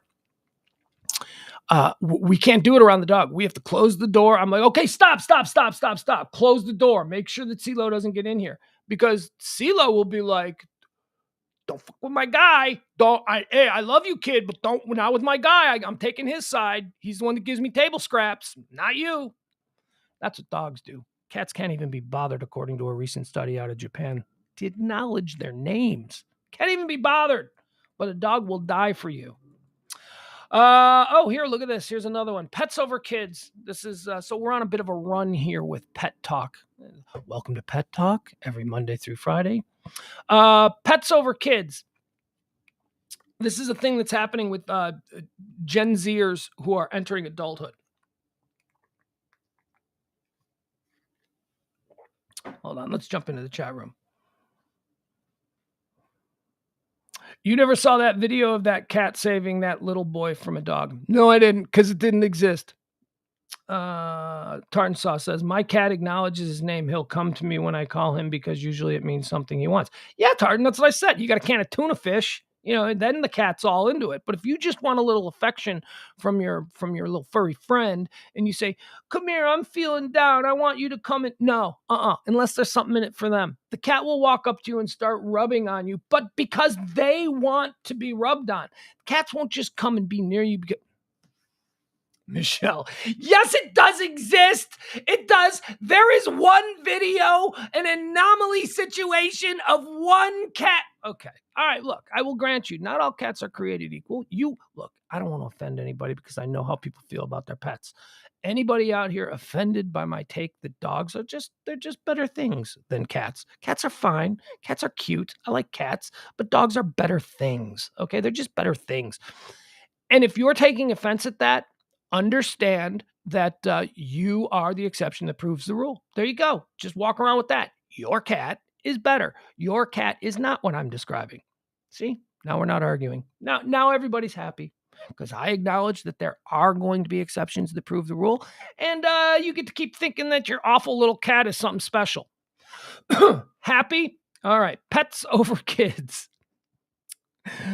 7 in 10 Gen Z adults. Gen Z adults? What? That's a thing? Gen Z adult? That's a thing? 7 in 10 Gen Z adults would rather have pets than kids. Well, I mean, okay, so what's a Gen Z adult? At most 22 years old, right? Didn't the millennial generation stop at like 2000? So Gen Z began in like 2001. So the oldest Gen Zer is 22 years old. Yeah, good. I applaud you. At 22, get a dog. Don't have a kid. You're in financial debt from college. You can't. Don't. First of all, I believe, and this is sort of, it's just me, again, hot take coming. You shouldn't have kids before 30. You shouldn't. Enjoy your 20s. Get your shit straight in your 20s. Figure it all out. I know. Generations before you. My grandmammy, she had my grandbaby when he was 15. I know. That's because people died at 40. That's because, there were like tornadoes that came through the little town and killed everybody because there was no warnings. People didn't live longer, so they had kids younger. But now we're all living to be like 100. And, women can have kids up to 50 now. Maybe. I don't know. I haven't really looked into that. But you know what I'm saying? It's something like that. So wait till you're 30. Don't be having kids. Don't be raising broke-ass kids. You know what I mean? Just wait till you're in your 30s. Wait till you're set in your career. So I don't have a problem with Gen Z. 7 in 10 Gen Z adults would rather have pets than kids. Generation Z may end up bringing on a fur baby boom. I hate that. I hate that saying, fur baby, since most of them don't want to actually have kids. Well, they don't want to have kids now. They don't. This is a leading story. It's like Gen Z will never reproduce. 7 in 10 of them don't want to have kids. At 22, they don't. That's which is smart. Well, I don't get the point of this story. A new poll reveals 7 in 10 young adults in Generation Z would rather adopt a pet than have their own children. Good. Gen Z adults aren't the only ones choosing pets over people. Millennials are as well. In a survey of 1,000 pet owners commissioned by Consumer Affairs, researchers found that 57% of millennials love their pets more than their own sibling. Yeah, because pets don't talk back. Look, it's easy to love a pet. A pet, if you knew what your dog was thinking, if you knew what your cat was thinking, you wouldn't love them. You'd think they're opinionated jerks, just like you think your brother or your sister is. That's just a fact. It is our own ignorance of what is going on inside the mind in the dog or the cat's inability to articulate what they're thinking and saying and really want to say to you that makes you love them. It's an ignorance. You don't know. So, you just assume that they love and agree with everything you say because they don't say anything. Half of them said the same thing about their mother. About their mother! What? Oh, millennials are the worst. Now that I can see a sibling. I can see yeah, I like my dog more than I like my brother. My brother's kind of a dick. He's always borrowing money. He's always getting in trouble. He's got really shit opinions on everything. I can see that. I can see loving your dog more than your brother or more than your sister or whatever the case is. But your mother? Half of millennials said that they love their pet more than their mother. So that means that if one had to die, you would choose killing your mother over an animal that's only going to live, max 15 years? Really? I hate millennials. Millennials are the worst. Millennials are the big hopes for Gen Z. Really do. Big hopes for Gen Z. Millennials, though, are the worst.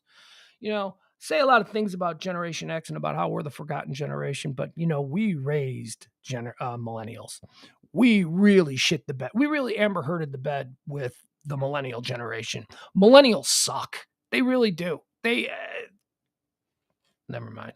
Oh, I know. You're so interesting, Pugs. You're going out on a limb there saying millennials suck. It's not like people haven't been saying millennials suck for 20 years now. No, I know. But they're just so irritating. 50% of millennials who own pets say that they would choose their pets over their own mother. Okay, I don't need to say anything more. There you go. Just let that resonate. Overall, 81% of millennial pet owners say they love their pet more than at least one family member. That's understandable. That's totally understandable. I mean, you can have family members that you absolutely hate. Just because you're connected by genetic code and blood or whatever doesn't mean that you like them. You could have some really shitty family members, but not your mom. 50%, 5 out of 10 millennials would rather see their mother dead than their animal. Now, I know that's not really what the study looked into, but kinda. Let's see. Overall, 81% of millennial pet owners say they love their pet more than at least one family member. That's more than baby boomers at 77%. 77% of baby boomers say that they love their pet, more than at least one of their family members. Again, that's understandable. Generation X respondents, our generation, we said 76. 76% of us said that we love our pet more than at least one of our own family members. Interestingly, cat owners, 85%, were slightly more likely to choose their pet over a relative than dog owners. Cat owners, birds of a feather, man. I'm just telling you. Birds of a feather. Cats and cat owners.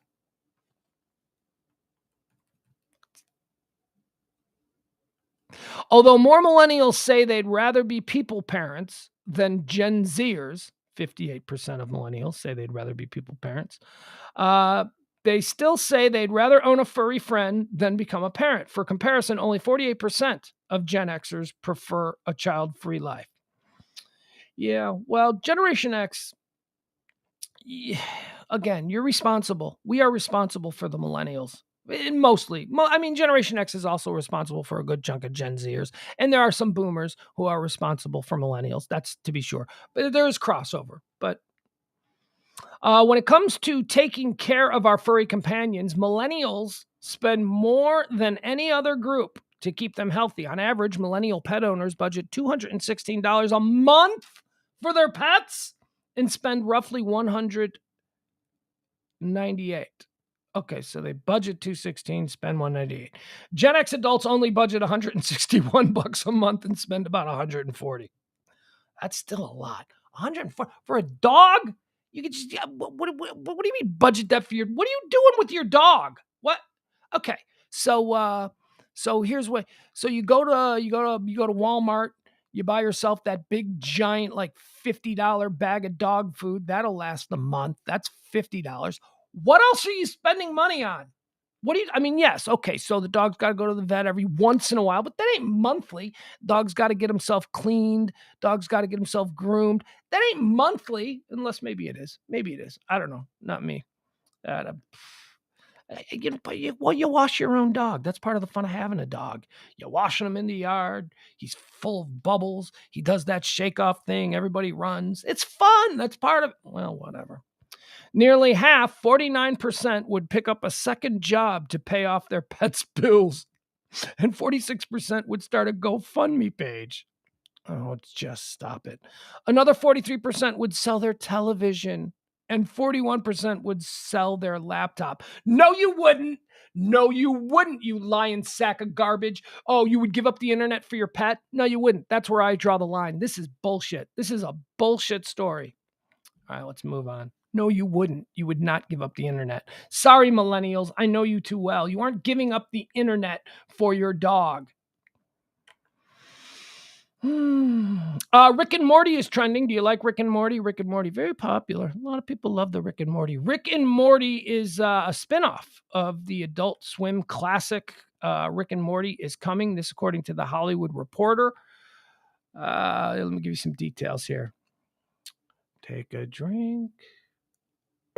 April says money is spent on balls, treats, chews, bones, a bark box subscription, monthly flea and heartworm. Look at you. You must have some money then, April. That's not bones. When I eat a steak, the dog gets a bone. Balls.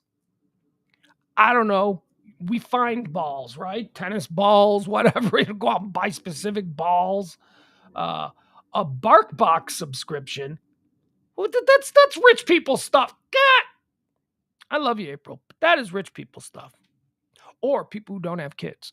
If you don't have kids, maybe you're buying a bark box. Bark box is that box that comes every month, right, in the mail, and it's got all kinds of dog treats and toys and everything. And it's rich people stuff. Or people without kids.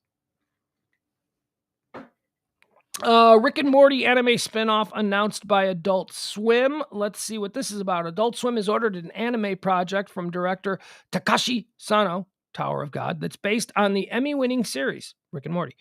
The network has placed an order for 10 episodes of Rick and Morty, the anime. Sano previously directed 2 acclaimed anime shorts in the Rick and Morty universe, Rick and Morty versus Genocider, and Summer Meets God. The shorts have generated more than 10 million combined views on Adult Swim digital platforms. While the director will adapt themes and events of the main series, Rick and Morty, the anime is described as standing on its own and as an original work. The multiverse-straddling exploits of Rick and the gang pose challenges to the family bond, but they always rise to the occasion, Sano said in a statement. It's such a life-affirming sight, and Jerry is no exception, he adds. I am honored to have been given an opportunity to tell a new story about this amazing family. I hope you enjoy their adventures. The series is produced by Telecom. Adult Swim previously announced other Rick and Morty spinoffs as digital shorts, but Rick and Morty, the anime, is a full series. In addition, Adult Swim has also ordered the anime series. I don't care. I do like Rick and Morty, though. Rick and Morty are funny. That's pretty good. All right, so there you have it for you Rick and Morty freaks out there. And there's a lot of you. Rick and Morty is very popular. Here's a story. This comes out of India. All right, I want to talk a little bit about this. The nerve of these people. Listen to this. Indian couple. This isn't in India. I don't know. Let's say Mumbai. Indian couple sue their only son for not giving them grandchildren. Yeah, imagine that. Check that out. A couple in India are suing their son and daughter-in-law for not giving them grandchildren after 6 years of marriage. Sadhana and Sanjeev Prasad, who live in Hardwar City, a northern Yucatan. Boy, I'm telling you, a lot of needless letters in Indian words. Does the name of this state in India, does it really need 4 T's and 6 A's? I don't know. They filed a petition this month seeking 50 million Indian rupees. That's about $643,000 in damages from their son, 35, and his wife, 31. In the petition, the couple claim they spent about 20 million rupees, 250 grand, raising their son, who is an only child. They raised him, they educated him, made him capable, made him a pilot, which was expensive, they had, said the couple's legal representative. They see people in their neighborhood playing with their grandchildren and feel like they should also have one. They said they didn't marry their son and daughter-in-law off so that they can live alone. So they said that in the next year, either give us a grandchild or give us compensation. The parents said that as the couple ages, there is no one to take care of us, and that all parents wish to be grandparents one day. According to the petition, the Prasadas also bought a car for their son and daughter-in-law and paid for their honeymoon. The lawsuit primarily targets the son and daughter-in-law, but the petition also lists complaints against the daughter-in-law's family. These people are bullshit. These people suck. Okay, so you want to be grandparents? Oh, really? We spend all this money. Okay, I'm not going to do the accent because apparently I can't do the accent anymore, even though I'm telling you right now, I do a damn good Indian accent. So they're claiming they spent all this money on feeding, on raising, on educate. You had him. What do you mean that you didn't do him a favor? That kid didn't just show up at your front door. Hi, will you pay for everything for me for the rest of my life? You had that kid. That's your responsibility. The kid doesn't have to pay you back because you fed him when he was 6 months old. These people suck. You know what? Yeah, you're going to be... here's the problem. You're not thinking this through, dummies. Okay, so let's say you don't ever get grandchildren, and let's say that it is a legitimate concern that you don't want to age and have nobody to take care of you. So let's say you sue, you win, they give you the money, and you still never have grandchildren. Do you think that kid is going to have any kind of relationship with you? You're screwing yourself. You're worried that no one is going to take care of you. So the only person at the moment who is potentially going to take care of you when you get old and decrepit, you're pushing them away by suing them for not giving. Oh, this is so dumb. I'm telling you, thank God I live in America. This cannot possibly be a real story. I mean, it is a real story, but it cannot possibly be so. What? Really? But we paid for the honeymoon. Yeah, that's what parents do. You know what? That's just kind of a thing. You did that because, was it a gift or were you expecting something in return, you son of a bitch? That is a terrible thing. But we paid for the honeymoon and we bought them a car. Oh, okay. At the time, did you say, here, we're giving you these things because we fully expect? Probably. They probably did because they're weird. This is weird. I don't like other cultures. I like American culture. This cannot be acceptable. This cannot be something. I don't know. Seriously, though, we don't want to die old.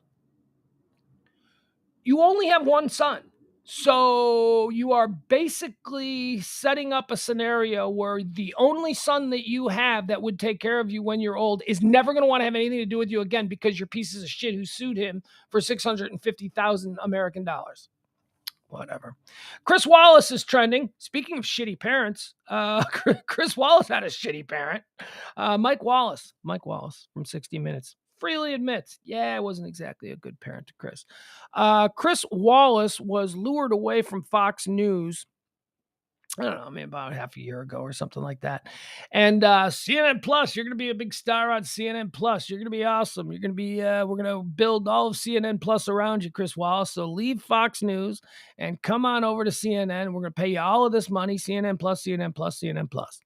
CNN Plus went bye-bye. CNN Plus sucked. Such a joke. Those people are such morons over there. Nobody wants to join Anderson Cooper's cooking club. Okay. I'm sorry. That's not what we want from CNN. Nobody wants to join Jake Tapper's book club. Please stop it. Nobody wants to do interior decorating with Don Lemon. Stop it. That was a stupid idea from the beginning. All of the shows that you launched were dumb and it failed within weeks. Within weeks of your mega launch that you put all this money behind, it failed because it was misguided. You didn't read the room. You have no clue of what people do not. So they're stuck with Chris Wallace. They paid Chris Wallace all this money, and now the platform that his show was supposed to be on doesn't exist. So Chris Wallace is now going to anchor a new show on CNN. That's right. They figured out something to do with Chris Wallace. Warner Brothers Discovery, CNN's new parent company, plans to announce during its upfront presentation to advertisers on Wednesday afternoon that Chris Wallace will host a Sunday evening show on CNN. Why it matters. The longtime Fox News host has recently moved to CNN to launch a show on its now defunct streaming service, CNN Plus. Wallace, who was hosting an interview show 4 days per week on the streaming service for like 2 weeks, will move to a weekly Sunday evening show on CNN. Dead man time. Dead man time. They are paying Chris Wallace millions and millions of dollars, and they are going to stick his stupid, boring, old-style, politically divisive bullshit on what, 6 o'clock on Sundays? Good luck during football season there, Chris. Good luck. The big picture, Warner Brothers Discovery executives haven't been shy about their intentions for CNN, saying repeatedly that they want to focus the network's future on nonpartisan reporting instead of personality programming at prime time. Speaking at the upfront event, Warner Brothers Discovery CEO David Zaslav, CNN head, says, at a time where most news networks are advocacy networks, we at CNN intend to advocate for journalism first. Okay, yeah, that's the lane you should be in.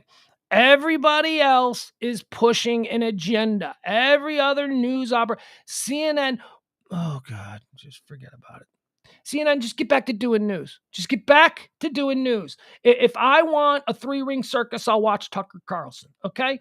You went and you got Chris Wallace, who was one of the only credible people that Fox News had. And what are you talking about? Tucker Carlson's credible. No, he's not. Tucker Carlson isn't credible. Tucker Carlson is a showman. He has no journalistic credibility. Tucker Carlson has a huge ratings audience because people watch Tucker Carlson to be entertained, not to be informed. The people who watched Chris Wallace on Sunday mornings those are the people who actually watch shit to be informed. People who watch Tucker and Sean, they watch them to be pissed off. They watch these shows so they can get pissed off because being pissed off is sort of their default setting for being entertained. That's just how certain people are.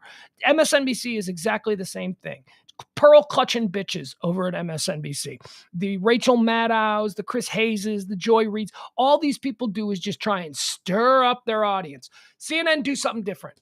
Do something different. Just tell me the facts, CNN. Just do news. Stop trying to tread both lanes. I can't stand it. Can't stand it. I could fix CNN. I could totally fix CNN. The first thing I do, fire everybody. You need a clean sweep. Everybody goes. I don't care that Don Lemon is now the highest rated person on CNN. His ratings might be high for CNN, but they ain't high for anything else. They suck. Get rid of them. All new people. All new people. And not people that they cherry picked from other places. New people, new faces, new attitudes. That's the only way that CNN can save itself. Just completely rebrand, be completely new, get yourself some looky-loos, because right now, nobody that isn't already watching CNN is going to be watching CNN. Oh, is that place a train wreck? This is interesting. So there was a poll here. This is another poll. A lot of polls because, it's American concerns based by political affiliation. There's a lot more in common when people are actually put to the test about what they're concerned about than we are otherwise led to believe. Let's see here. What do we agree with? Maybe I shouldn't have said that. Maybe there's not a whole lot that we agree with. Wait, now I'm looking at it. Okay, so inflation. Okay, increasing cost of inflation. Both Republicans and Democrats are concerned about inflation at about 25 to 30%. So 25 to 30% of Republicans and Democrats both say that inflation is their number one issue. Political extremism. Okay, so in that one, Democrats are significantly more concerned about political extremism than the Republicans seem to be. Crime and gun violence, Republicans not concerned at all. Republicans are like less than 20% concerned about crime and gun violence, although they seem to talk a lot about crime. They exploit a lot of crime, but they don't seem to be ultimately, according to this poll, that concerned about it. So Republicans are under 20% as far as they're concerned for crime and gun violence, whereas the Democrats are up near almost 40% concerned about crime and gun violence. What's another one here? Immigration. Yeah, Democrats could care less. Democrats are like under 10% as immigration being a big concern. And once you know it, the Republicans are up over 40% with immigration. So there's a big difference there. Immigration is the big divide. Government budget and debt. Democrats not all that concerned about government budget and debt. Republicans also not all that concerned, but they do seem to, rattle that saber all the time like they're super concerned about it. But no, it didn't rate very high. Climate change, less than 10%. Less than 10% of Republicans say that climate change is important to them, whereas 50% of Democrats say climate change is important. Race and racism, again, Republicans are under 10%. They don't give a shit about that, whereas Democrats are at 35%. Foreign conflicts and terrorism, dead even. We are there. Here we go. Foreign conflicts and terrorism. Both Republicans and Democrats are right there in the exact same spot. 20% of Republicans and Democrats rate foreign conflicts and terrorism to be the number one issue facing America. COVID-19, Republicans care less than 10%. Less than 10% of Republicans think COVID-19 is a big deal. And about, what is that? Where are we at? About 25% of Democrats said COVID-19 is a big deal. Economic inequality. Republicans could care less. Republicans are under 10% giving a shit about economic inequality, whereas Democrats, not much better. Democrats are at about 20% giving a shit about economic inequality. Healthcare, Republicans don't give a shit. Democrats do. Democrats at about 30%. Republicans at about 10%, saying that healthcare is a big issue. Election and security fraud. Less than 5%. Less than 5% of Democrats are like, yeah, that's a real problem. And then less than 20% of Republicans say that's a problem. All right, some things we have in common. We have taxes in common. We're in the same area here. Opioid and drug addiction. Exactly. We're in the same area here. Interesting. Abortion rights. Both Republicans and although I guess they could be on different sides of this. So they can be on different sides and both consider it to be a major issue. But what side of the issue are you on? Republicans and Democrats are both very engaged with the abortion rights thing. Unemployment, seem to completely agree with it.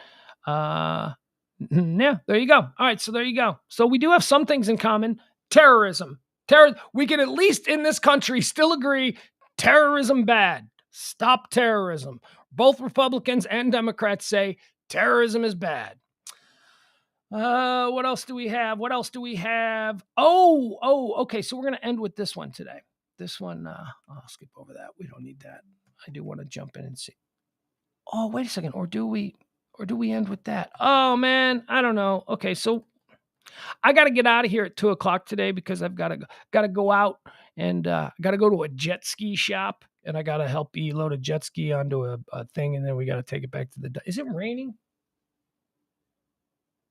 Because I'm going to have to be on a jet ski for A couple of minutes in a wake zone. Got to take it from the unload point over to our dock. I don't want it to be raining. What should we do? Let's do the high school teacher. This is always a good way to. What poll was that? American Concerns poll. Let's see here.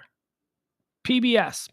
pbs.twimg.com. Here, I'll give you the exact thing.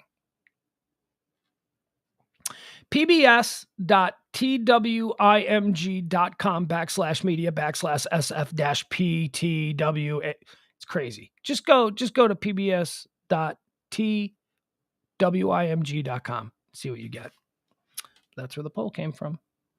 Ipsos put it together. 538 Ipsos, published by PBS. Okay.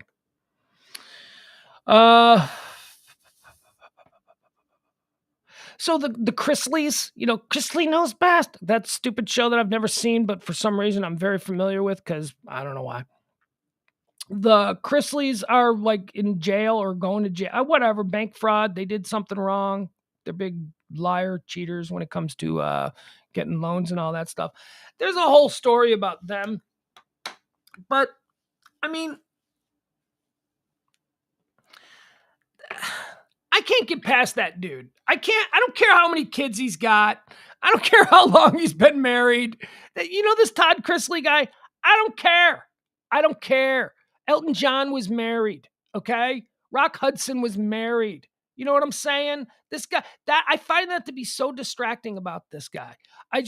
He's like, I just love my wife. I'm like, yeah, okay. I can't take anything you say seriously because, and again, look at me. I'm a modern guy. I don't care. I have friends. I have friends. I know people. I like people. I don't judge people by that. But I can't watch this show and pretend like anything that I'm seeing is legit when this guy is like, oh my God, look at my new designer jacket that I got. Isn't it just the best? And I'm like, yeah, that dude is married to that woman. That woman's got a thing going with the pool boy, right? I mean, there's no way. Well, he's got 5 kids. Yeah, Viagra exists. There are ways to fake it. There are ways to put it through. So there is all this details about the Chrisleys in their trial going on in an Atlanta courtroom, but I just can't get past him. I can't. I don't care. Do I believe that they're fraudulent in their business dealings and that they took over $30 million in loans based on phony documents that they presented? Yeah, absolutely. Because that dude's a big phony. That dude, there's a lot about that dude that is fraudulent. So that's basically what's happening here. But we will leave you with this. So a teacher in Pennsylvania, we've got another one of these teacher sex scandals going on. This one's kind of interesting. Here, we'll pull this up. Show you this one. Also, I'm gonna leave the UFO talk. There was more UFO videos. Maybe we'll show them tonight. Here, this is so a teacher in Pennsylvania was having a sexual relationship with another one. Yeah, this is no big deal. But we like to get a look at these people. We like to. So there you go. There she is. That's her. She has a high school teacher having affair with student busted by husband, police say. All right, so there we're getting a look at her. She's 26 years old. A Pennsylvania high school teacher was charged with having sex with one of her students after her husband reported them to police. Cops said Olivia Ortiz, 26, had a relationship with a 17-year-old girl. Oh my God, look at this. Okay, yeah, the glass ceiling has been shattered. As far as I don't think I've ever I don't think I'm familiar with another high school sex teacher scandal that was. I mean, I've seen it go the other way. I've seen it be like gay band director with a gay student, but I don't think I've ever seen it with the women. Cody Ortiz, Olivia's husband, discovered the relationship after a group music trip to. Oh, look at that! I only said band director as a throwaway. I had no idea. It is always the music department. It is like whenever like something, the music department is the epicenter for all debauchery that goes on in high schools. I'm telling you. Cody Ortiz, Olivia's husband, discovered the relationship after a group music trip to Florida in April and immediately reported it. According to the Newcastle News, Cody Orts is a conductor for hire. I shouldn't laugh because I have made some pretty piss poor career choices, but I'm not a conductor for hire. Hey, anybody need someone to stand around waving other talented people while they're playing? I mean, I don't really know what I'm doing, but apparently people get paid for this. Anybody want to pay? What is a conductor for hire? Olivia Orts turned herself in on Monday. Let's see here. Is there any more news on this? Police says Olivia Orts' relationship with the teen girl began in March and continued into May, even after Cody Orts, that's the conductor for hire husband. The cops said, even after the husband found out, the cops said Olivia Orts and the teen girl met for physical sexual encounters several times while Cody Orts was at home. As an employee contracted by a high school, Cody Orts was required to report any sexual exploitation, abuse, or misconduct if he suspected it. Yeah, but this is your wife, so there's something else going on here. Like I'm guessing the marriage wasn't in a really good place. And probably not, because you're a conductor for hire and your wife is a lesbian. Guessing it wasn't the greatest marriage. Officers searched the Orts' home on May 5th and seized Olivia's iPad and cell phone. Youngstown NBC affiliate WFMJ reported. Despite that, Orts and the teen continued communicating using Spotify's messaging platform. The 17-year-old told police that she went to Orts' home after her husband found out, but only to comfort her. Communications between the two was only cut off after the teenager's father seized all her electronics. So, look, all right, she gonna go to jail? Probably. She probably should. Teachers can't be doing this, you know? She'll go to jail. She'll go to jail for like 18 months. She'll get out. The girl will then be like 19, and they'll live happily ever after. All right, so there you go. That's that. Let's get out of this. Oh, what a surprise. Fox News was talking about that story. Lesbians, women. Yeah, no doubt. What else do we have here? What else is happening?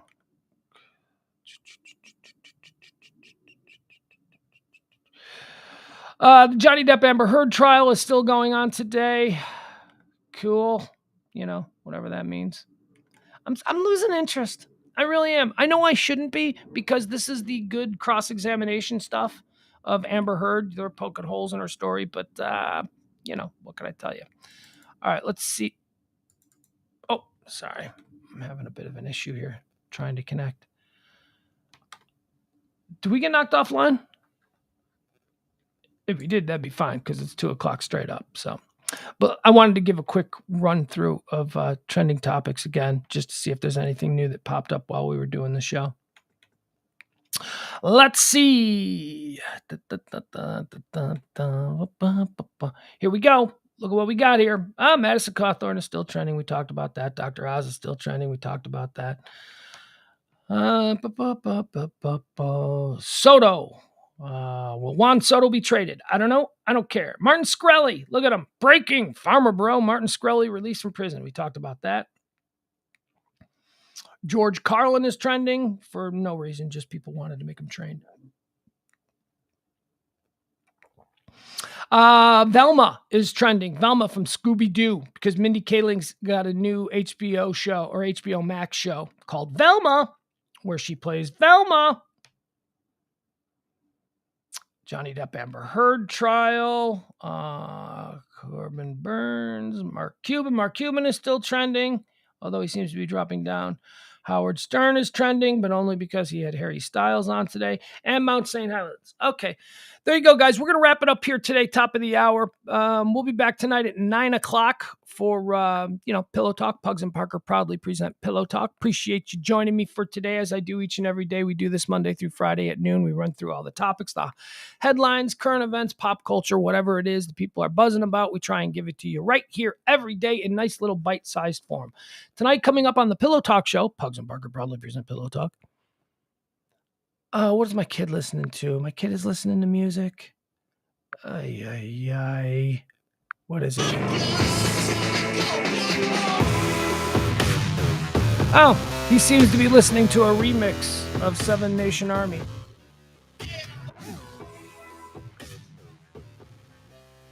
My kid has pretty cool taste in music. He really does. And there's nothing worse than like a kid that has no interest in music or no interest in culture or anything like that. I'm glad my kid does. And I'm telling you, I take responsibility for it. I did. I didn't have a lot of lanes to pursue. Being a father who lived in a different city than his son for a large part. I mean, now we're together. But one of the lanes that I definitely said, okay, this is going to be my lane, culture.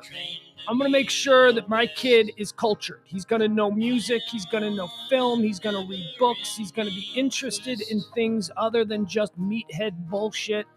Now you get all the love. You get all the affection. You get all that from his mom. I'm not giving that to. But you know what I mean? Like, she did a great job creating this very well-rounded, interesting young guy. But I wasn't able, I wasn't lucky enough to be there. So I focused on music, on entertainment, on comedy, on developing his sense of humor. I think I did a pretty good job, especially now when I listen to his music. Oh, you know what he does? He makes me these playlists for dad, where it's just like music that he's really into. Because he's one of these dudes that's like, he likes to listen to music and he likes to share music with people. Like when he finds something, he'll be like, Dad, listen to this song. And I'm telling you, in every other instance in my life, that is a beatdown. You know, when your buddy's like, dude, come sit in my car and listen to this new cassette tape. You know, it's like, oh, crap. Really? I got to do this? A beatdown in every other instance, except when it's my kid. Because it's your kid. Because you're like, okay, what does he like about this? I'm actually interested. I actually care why he likes this stuff. So he makes these playlists. Playlist for dad, 1. Playlist for dad, 2. Playlist for... I love them. I mean, I don't love all the music on them, but, enough of it's cool that I go, wow, very cool. Look at you sharing Owner of a Lonely Heart with me. It's like, what are you doing listening to Yes? You're 13. Oh, they're great. They are great. They really are great. Good for you. They are great. All right, we'll see you back here tonight at 9 for Pillow Talk. Appreciate you being with us. Tip the show if you can. Although I didn't put the tip thing up there today, so, whatever. Not a big deal. Thank you. And we'll talk later tonight. And then if not, if you can't make it by, if you can't swing by, then we'll see you tomorrow at noon. Bye, everybody. I can smile a little now. Things are going good. I always had to be on guard. That is understood. Down the road I'll travel, far from the comfort nest. I am on a never-ending quest. I am on a never-ending quest.